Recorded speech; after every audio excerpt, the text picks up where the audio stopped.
You had me at Cello, Cello. You had me at Cello. You had me at Cello. Oh, you had me at Cello. Welcome everybody to another episode of Cello Chat. 5 o'clock on a Friday. Time to put the instrument down just for a little bit for a whole lot of inspiration. And with me today, I am thrilled to have Martha Vallon. Martha, how are you doing? I'm doing great. Thank you for inviting me for this. Excellent. I'm really excited. So would you begin by kind of telling about your musical story, how you got started with the cello and how it followed you and vice versa through life? All right. So I grew up where I now again live in Madison, Wisconsin. Mostly. There were a few years when we lived in the Caribbean, actually. But the home base was always Madison, Wisconsin. And there's a big string program in the public schools. And it was really going strong at the time that I was eligible for it in fifth grade. And I got good grades and I was allowed to, add to my schedule. I had an excellent teacher. I had Tom Buckhauser, who you probably know of.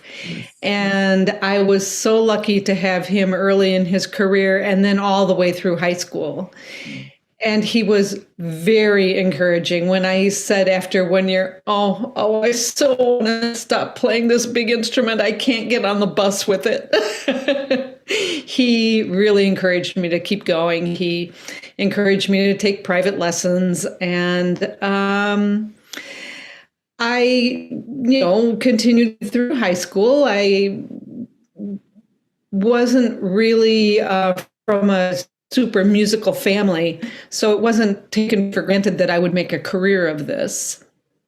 And in fact, I was going more towards sciences and doing well in that in high school and taking higher and higher level classes that were taking more and more time. And I was having this very strong pull between science and music, and I just didn't have time to do both of them.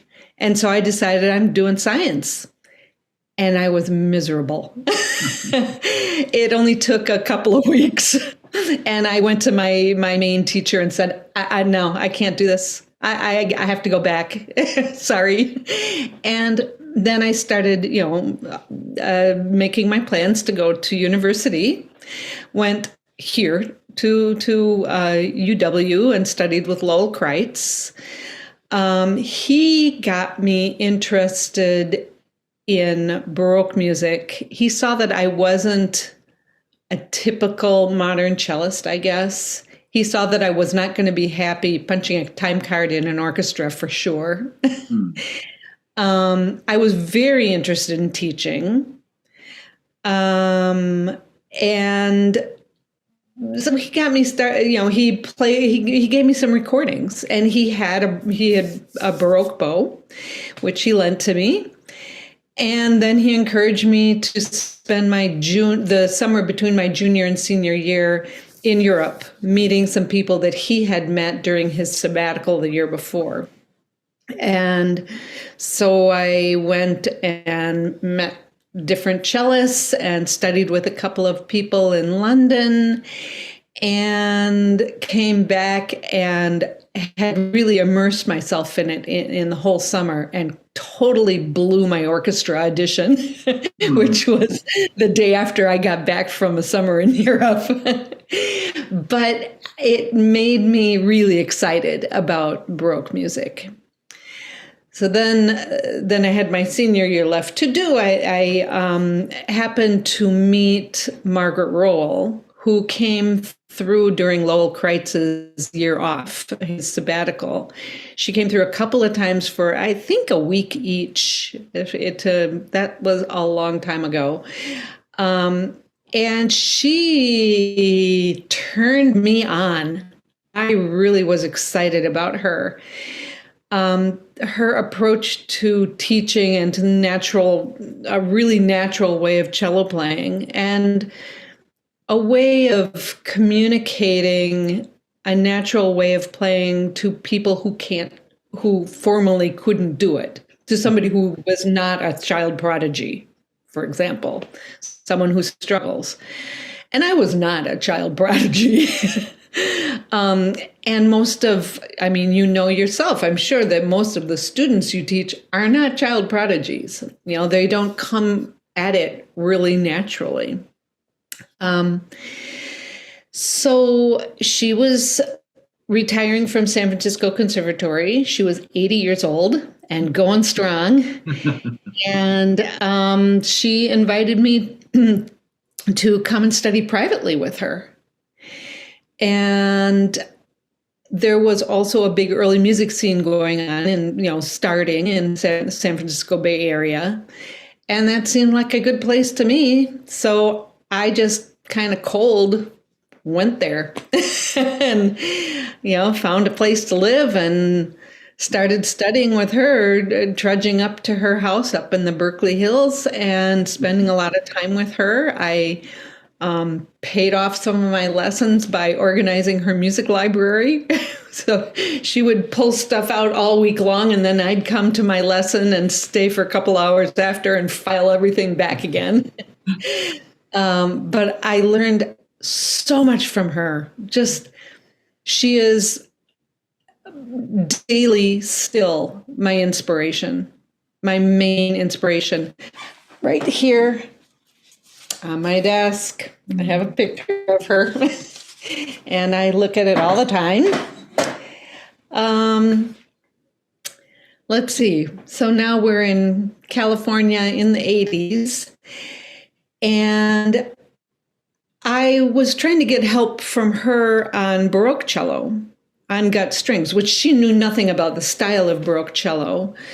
But I figured, heck, it's 1980 and she's 80 and she knows about playing on gut strings. So I took my Baroque cello up to her, and she was puzzled. She was like, those gut strings, we gave those up a long time ago for a really good reason. Are you sure you want to do this? Wow. But she was able to help me. She could help you make an omelet. She could help you with anything you do it in a more natural way so that you don't hurt yourself.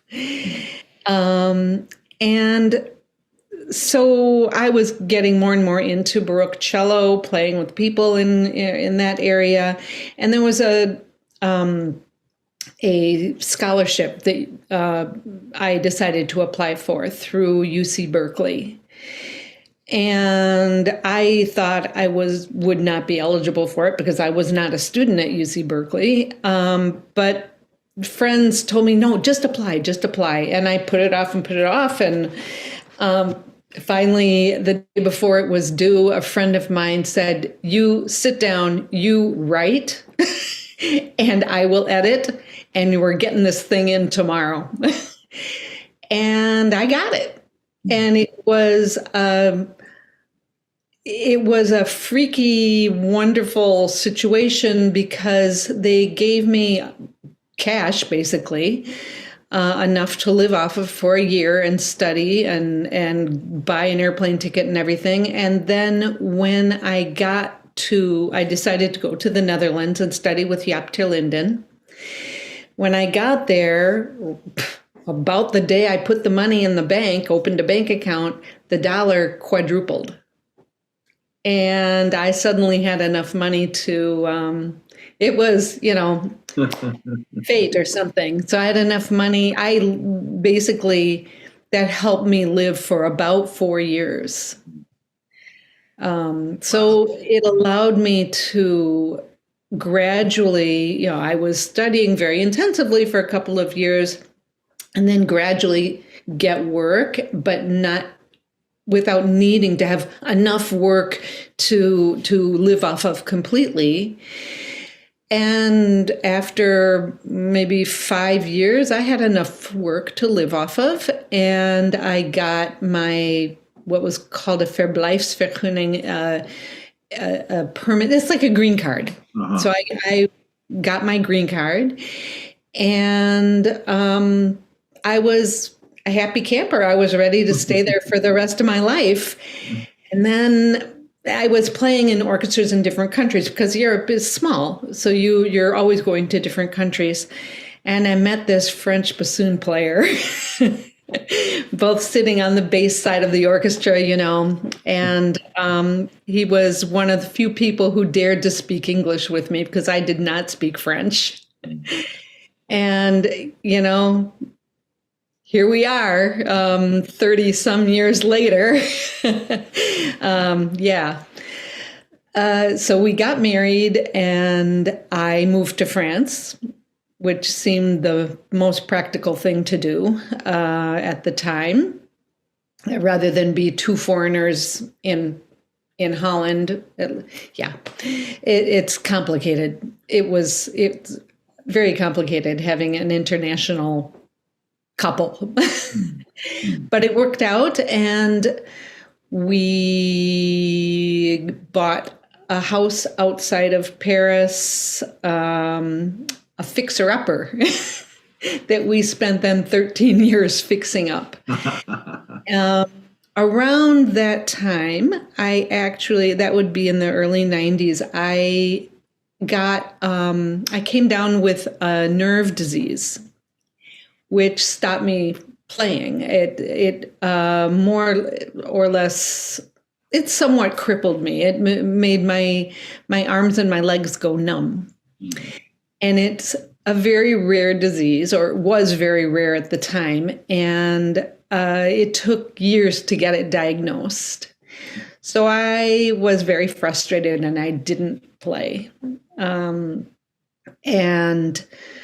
once it was diagnosed, there was a miraculous treatment, which was simply cortisone or prednisone.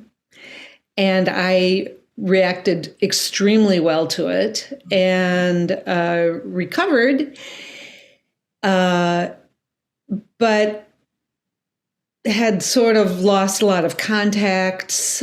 I'd lost a lot of how to play. And so then for the next couple of years or so, I re-taught myself to play. I sat in front of a mirror and I said, you're a cello teacher. What would you tell that person in the mirror? And I liked it. I liked it. I really got so that I liked that sort of practice, picking things apart and making details improve. Of course, then we got a couple of kids, and that does tend to eat away your practice time. But I found out that, even if I had 5 minutes, I could actually get something done in 5 minutes. So family life kind of evolved so that I was the one staying at home, and my husband, Mark, was the one going off on tour, mostly. And I guess that is how I got into early childhood education, musical education. A friend of mine was doing it, something called éveil musical, early childhood music. And she asked me to cover for her when she was pregnant. And so I did, and I really liked it. And she said, well, I don't really want to do that job anymore. You can have it. And I was happy to have something to do. And then I discovered a CD on the floor of a friend's car in the States, which her children had been listening to. And it was from a program called The Music Class. And I found the music really high quality. They use real instruments in tune, nice sounding voices. a lot of original music. So not just, Old MacDonald had a farm and Twinkle Twinkle Little Star, which are great in themselves, but a little overused. So I, saw the address on the back of the CD and contacted the guy and said, I'm in France and I'm really interested in your program. What you got? And he helped me get my business started in France, where lo and behold, all these people wanted their kids to learn songs in English. Mm-hmm. So it kind of was, an introduction to English for for these French children. And then I got involved in a school for handicapped children who were, in many ways like really young children.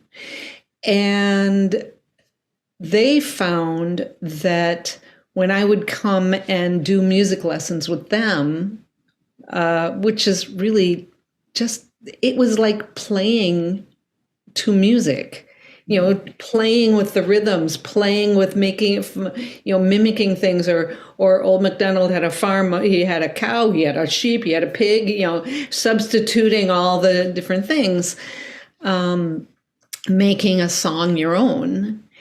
And they found that these severely handicapped kids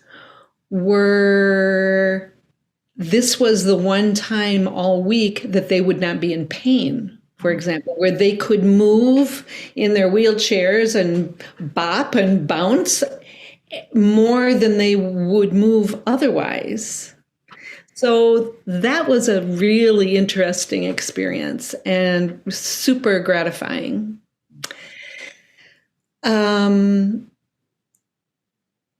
As time went on, we decided that we wanted to try living in the States. And my husband got the bassoon teaching job back at my alma mater. So it was in the stars or something, because this was on the very, very short list of places that we would be willing to go. Because we had a good life in France. It was great living in France, but he wanted the experience also of living in a foreign country. Mm-hmm. So we thought we'd give this a try, and here we still are. I think that's now getting close to 20 years, I think, since we've been here. Mm-hmm. And my family is still based here. Was there a stint in Israel, or was that just some? So while I was in France, during the time that I was playing, I went to Israel a couple of times. I had different times that I went to Israel. Once with a chamber group from Holland, and another time teaching in a course.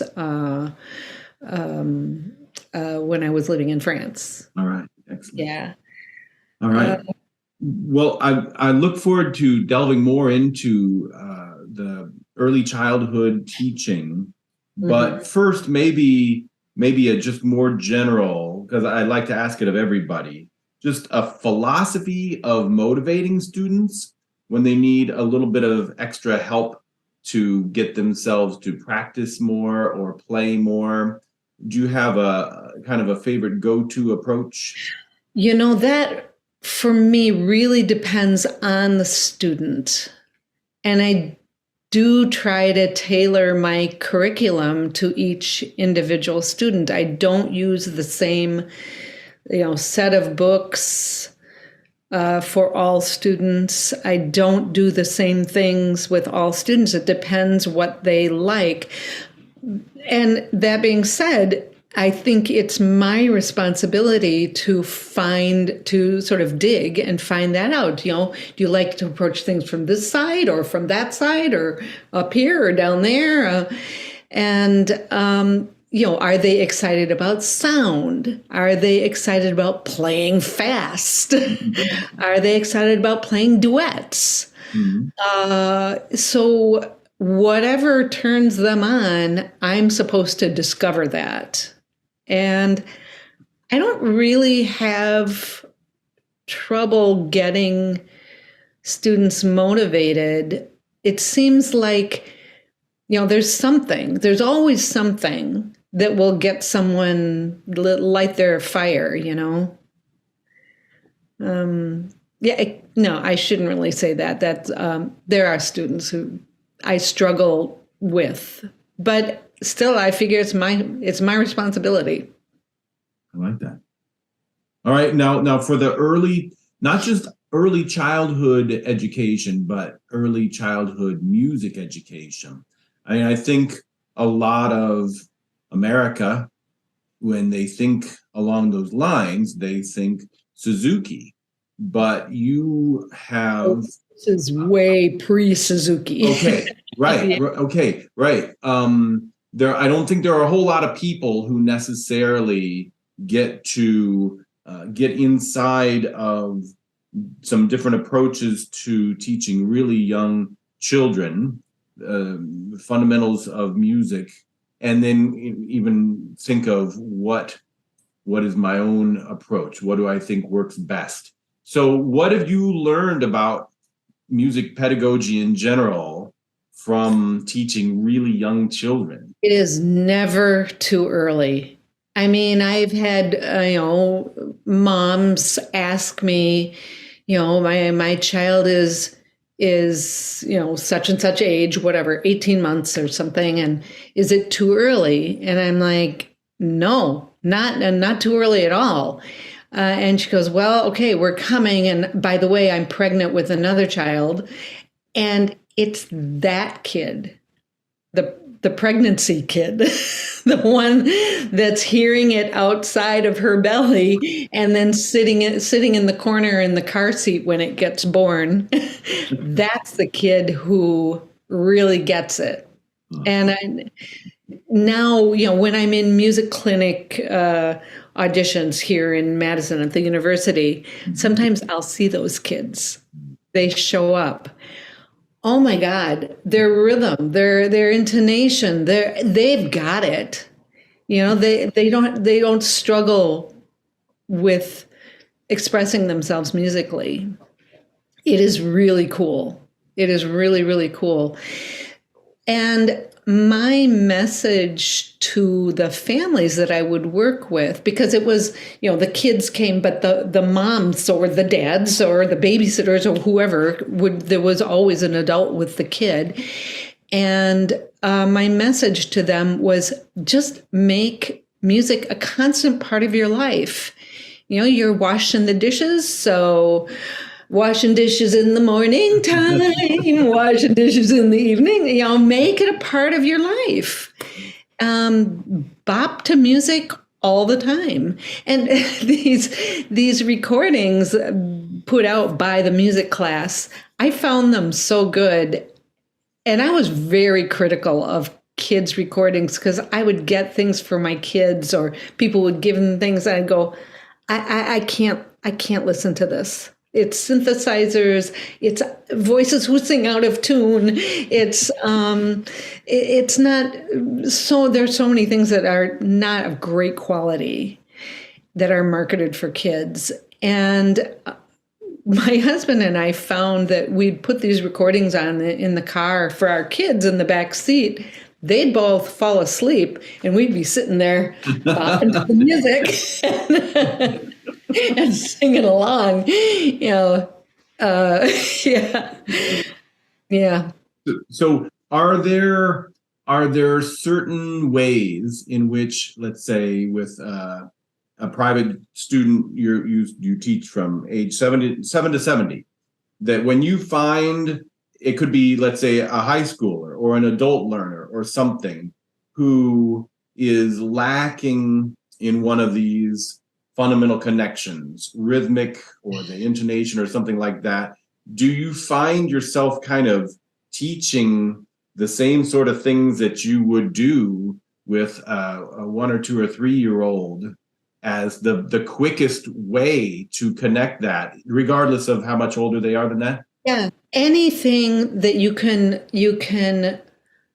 connect to sort of a felt body experience that they do naturally, like walking, you know, beating a drum. I mean, nobody beats a drum by, with a stiff arm, you just whack it. And I use walking a lot. How we of course now I'll do it through my hand. How you walk through your foot, and that you play with your bow through your foot, through this foot. And that this, when you walk, your ankle is flexible, your knee is flexible, your hip is flexible. And so is this ankle, this knee, and this hip. When you walk, it comes from your trunk, your core. And also when you play, it has to come from your core. So trying to get some connection to things that you do naturally. And there too, I find that it's my responsibility to find the thing that connects to them. So if walking isn't doing it, actually, I have an adult student who I was working on this with the other day, and my examples weren't working with her. And she said, "Oh, I think I see what you mean. It's like shooting free throws in basketball." All right. Yay. I'm going to write that one down. That's great. But this really comes directly from Margaret Rowell. She would do the oddest things. She would have me crawl in my lesson, put your cello down, get on the floor, crawl, or come in the kitchen. We're going to make some bread. And we're going to knead the bread. You feel how that comes from your shoulder blades and from your spine. She was driving me home one day, and she goes, when you take that steering wheel and you pull it like this, you pull it, that's that other energy away from the push energy. And that's how we play the cello. We need to pull. Another time, she had her lodger, who was a karate expert, give us all a master class. And karate and core and power without stiffness. Mm-hmm. That was the message. Excellent. Well, now, do you think that when you found yourself drawn to teaching very young children, was it in part maybe that you saw the naturalness with which they tended to do a number of things? That they don't care how they dance, but they dance super rhythmically, and that's interesting because lots of times the moms would be sitting there telling them what to do, or no, you have to sing. I'm going, no, you have to sing. They're doing great. And just trying to get adults to loosen up is sometimes a struggle. And that is something I can totally do by example. I can make a fool of myself like nobody's business. Well, I think performers and inhibitions don't really go well together. Yeah, I would say you're right.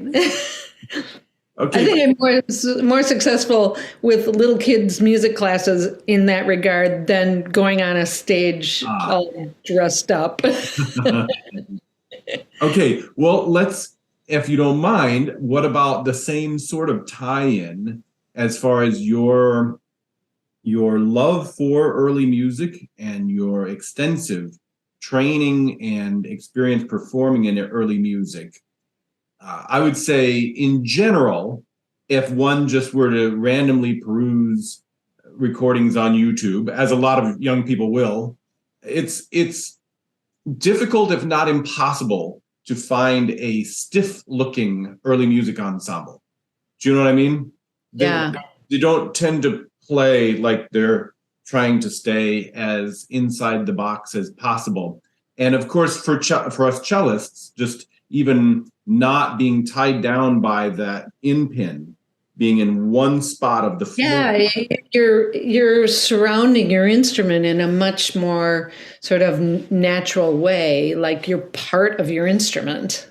So in addition to the benefits of being experienced with playing Baroque cello or da gamba and the repertoire, the performances that opens up, would you recommend to our audience ways that trying out kind of performance practice playing of early approach to cello can also be a way to help them find a more natural way to play the instrument? Well, yeah. I mean, on cello, I tend to play with a kind of a lower end pin because I play Baroque cello and because I like that feeling. I don't want to be pushed way back in my chair, and I feel disconnected if I'm sitting too far back. I mean, I ask my students when I'm teaching them how to sit with the instrument, just pretend that the front of your chair is a bar, and that's all you're sitting on is this bar, and that's one of your connections to the ground. The other two connections are your right foot and your left foot. So you're connected to the ground in three places, and you can sort of rotate around, which you can do really easily when your arms are around your cello, modern cello or Baroque cello. Rotate around those three spots like a little tripod, and have a very ergonomically comfortable way of sitting with the cello. I guess I was sort of thinking more my approach musically because of studying early music. The way I play Bach comes from the way I play earlier stuff than that, Gabrielli. The way I play, classical music comes from the way I play Bach. The way I play Brahms comes from the way I play classical music. I tend to look at it much more that way than I did before I discovered, the joys of early music. And I try to sort of, without harping on it or making my students have the same interests I have. I don't insist that they all play Baroque cello, but I do try to explain things from a historical perspective. And for instance, that especially in Gabrielli and Bach, in all Baroque music, there was such a connection, a very, very strong connection to rhetoric, that things are supposed to sound like the way you would speak them, which, speaks to the freedom that you've noticed in looking at and listening to ensembles on YouTube. Nobody speaks like this, all, punctuated in that way. We speak slowly as we're thinking, and then quicker as our thoughts develop, and we want to get it out, and that's the way music should go too. Yeah. So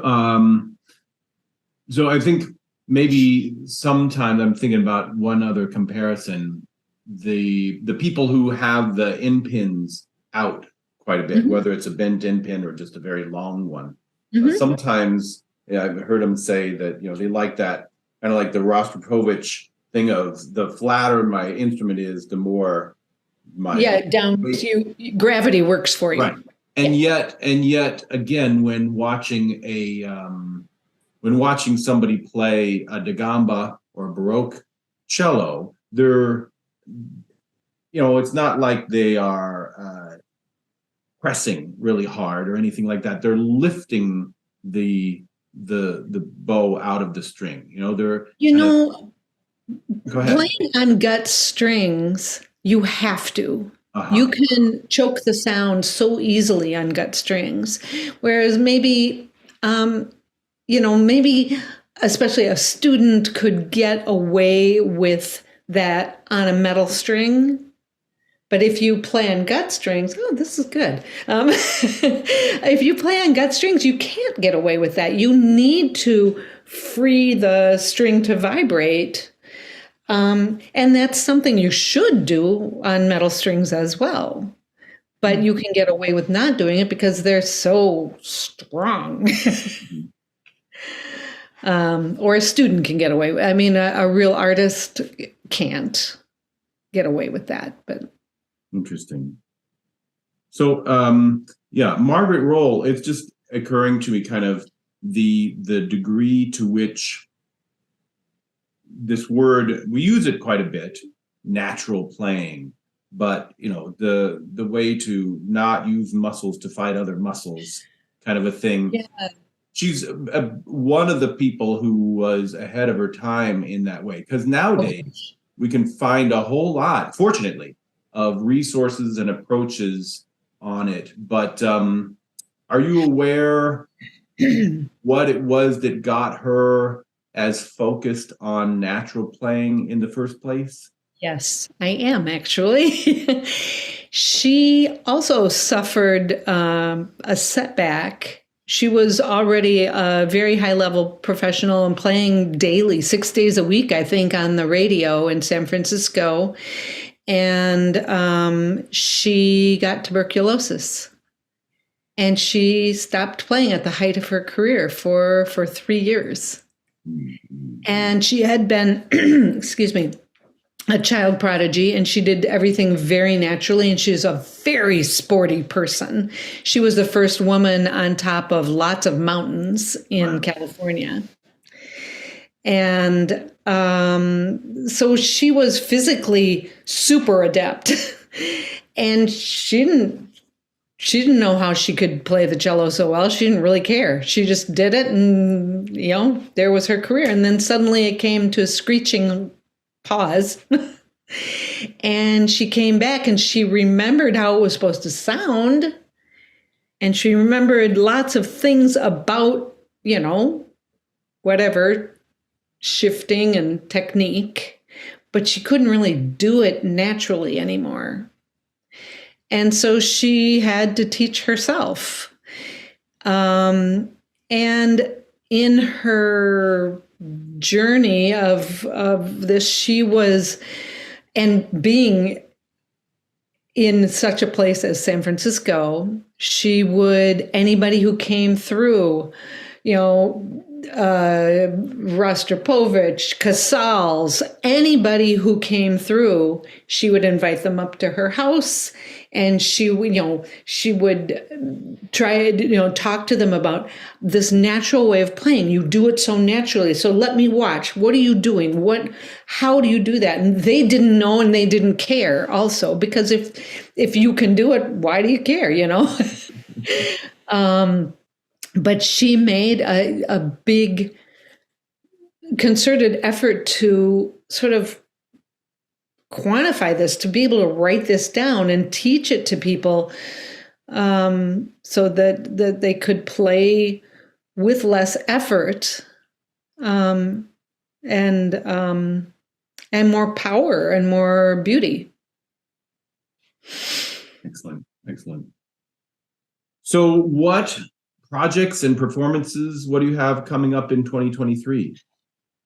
Well, let's see. I'm playing, I think, gamba. I haven't decided yet, but I think I'm going to play a piece by Hume on gamba for a concert at the university that actually my husband is putting on. I'm just cheap labor, It's called Domaine Musical, which is a tradition started by Pierre Boulez of combining early music and very, very modern music. I did this a few years ago where I played a piece by Ortiz. And so I played, how did we do this? I think, I played my part and I ended on the note G.